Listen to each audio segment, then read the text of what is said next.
Load shedding हो रही है। कराची की इंडस्ट्री को भी गैस नहीं मिल रही। विफाकी काबीना इजलास में गैस बहरान पर हुकूमती अरकान फिर बोल पड़े। वज़ीर-ए-आज़म की एक्सपोर्ट इंडस्ट्री को गैस सप्लाई के लिए नजरसानी की हिदायत। गैस की सप्लाई पर 3 रुकनी कमेटी बना दी। EVM और आई वोटिंग पर शिबली फराज को इलेक्शन कमिश्नर से मुलाकात का टास्क सौंप दिया। खैबर पख्तूनख्वा में बल्दियाती इलेक्शन में गलत उम्मीदवारों का इंतखाब शिकस्त का कलीदी सबब था। वज़ीर-ए-आज़म इमरान खान का एतराफ़, कहते हैं पहले मरहले में गलतियां की और खुमियाजा भुगता। अब ज़ाती तौर पर बल्दियाती इंतखाबात की हिकमत अमली की निगरानी करूंगा। PTI मजबूत होकर सामने आएगी।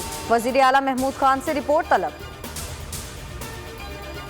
तहरीक इंसाफ का टिकट रुसवाई का टिकट बन चुका। आइंदा इलेक्शन में PTI का टिकट लेने वाला कोई नहीं होगा।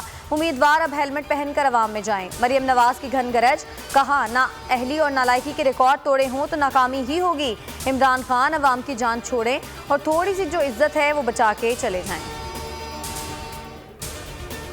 हेलमेट पहनकर किसको बाहर निकलना है ये तो वक्त ही बताएगा। शहबाज गिल का मरियम नवाज को जवाब, कहा PTI में अंदरूनी लड़ाई का फायदा आपको हुआ, मुकम्मल नताए जाएंगे तो PTI सबसे आगे होगी। हसन खावर बोले, जीत और हार जमहूरी अमल है, हमें नाम के बल्दियाती इदारे नहीं चाहिए। नून लीग सिंध और खैबर पख्तूनख्वा से खत्म हो चुकी।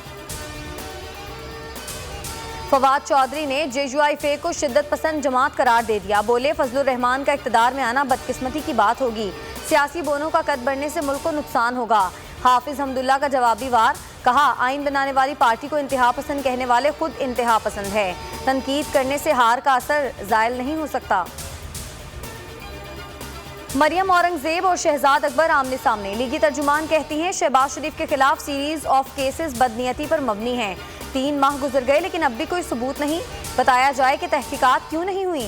मुशीरे एहतसाब कहते हैं मरियम औरंगजेब ने अवाम को गुमराह करने की कोशिश की। इनको मरियम नवाज की नई ऑडियो आने की तकलीफ है।